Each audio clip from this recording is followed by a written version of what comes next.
मैनपुरी के कारोबारी दिलीप कुमार की मौत मामले में चौंकाने वाला खुलासा हुआ है। शादी के 15 दिन बाद पत्नी ने प्रेमी के साथ मिलकर पति की हत्या कराई थी। पत्नी का अपने पति की संपत्ति पर बेरोजगार प्रेमी संग जीने का ख्वाब था। उसने विधवा होने पर प्रेमी से शादी करने की उम्मीद पाल रखी थी।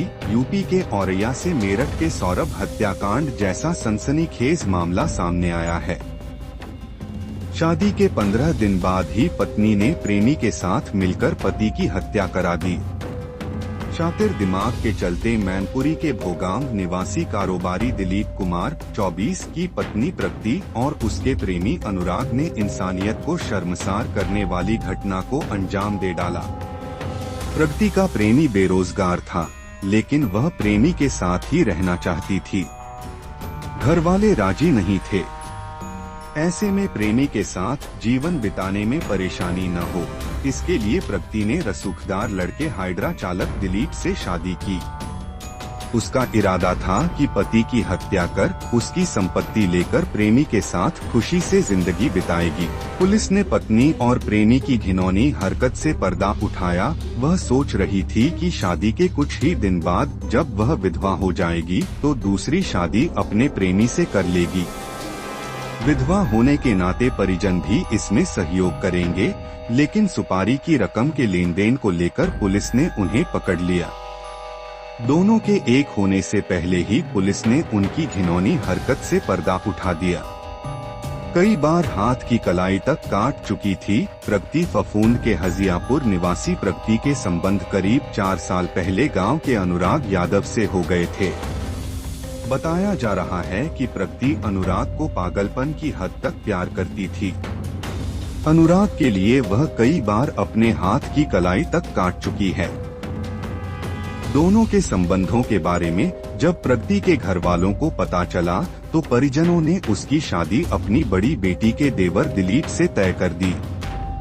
विधवा होने पर शादी करने की पाल रखी थी उम्मीद। इसके बाद प्रगति ने दिलीप से शादी करने से इनकार दिया, लेकिन बाद में दिलीप के परिवार का रसूख देखते हुए उसने शादी के लिए हाँ कर दी। शादी तय होते ही उसने प्रेमी के साथ पति को मारकर उसकी संपत्ति लेने की योजना शुरू कर दी थी। पुलिस की पूछताछ में पता चला कि प्रगति और अनुराग दिलीप की हत्या को हादसा दिखाना चाहते थे, ताकि उसे दिलीप की संपत्ति मिलने में परेशानी न हो। इसके साथ ही विधवा होने पर उसकी शादी उसके प्रेमी से हो जाए। चौथी पर ससुराल से मायके पहुंचने पर दी थी 2 लाख की सुपारी। बताया जा रहा है कि 5 मार्च को शादी होने के बाद जब प्रगति ससुराल पहुंची तो बहू होने के नाते वह घर पर नाते रिश्तेदारों के बीच थी। इस दौरान प्रेमी से न मिल पाने के कारण वह परेशान हो गई। उससे वह दूरी बर्दाश्त नहीं कर पाई। प्रगति के अनुसार ससुराल से जब वह चौथी पर मायके लौटी तो उसने पति की हत्या की सुपारी दे दी।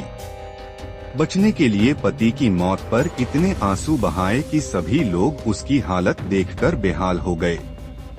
उधर सुपारी की रकम को लेकर जब आरोपियों में बात आगे बढ़ी तो मामला सामने आया। शूटर तलाशने में करीबी ने की थी अनुराग की मदद। प्रेमिका की शादी होने के बाद से ही अनुराग दिलीप की हत्या करने के लिए बेचैन था। उसने पुलिस को बताया कि इस घटना से पहले उसके खिलाफ कोई मामला दर्ज नहीं था। खुद को बचाने के लिए वह घटना को स्वयं अंजाम नहीं देना चाहता था। वह प्रेमिका से शादी में मिलने वाले रुपयों से शूटर खोज रहा था। शूटर खोजने में उसका सहयोग उसके एक करीबी ने दिया। उसने अनुराग की मुलाकात 12 मार्च को गैंगस्टर एक्ट के मामले में जेल से छूटे दोस्त रामजी नागर उर्फ चौधरी से करवाई। 2 लाख में तय हुआ सौदा। रामजी ने 2 लाख में घटना को अंजाम देने की सौदा तय किया। एसपी अभिजीत आर शंकर ने बताया कि रामजी के खिलाफ 10 मुकदमे दर्ज हैं। पुलिस ने सुपारी के बचे हुए रुपयों के लेन देन के दौरान प्रगति, अनुराग व रामजी को गिरफ्तार कर लिया। पुलिस ने हत्यारोपियों से 2 तमंचे, 4 कारतूस, बाइक, 3000 रुपए, 2 मोबाइल आदि बरामद किया। एसपी ने बताया कि घटना में कितने लोग शामिल हैं। इसकी जांच करवाई जाएगी। आरोपियों ने कबूली, साजिश पकड़े गए आरोपियों को जेल भेजा गया है। शेष आरोपियों को भी जल्द गिरफ्तार किया जाएगा। लव एंगल सामने आया है। पत्नी शादी से नाखुश थी। प्रेमी से दूरी होने पर उसने ही हत्या की साजिश रची थी। आरोपियों ने साजिश की बात पूछताछ में कबूल कर ली है।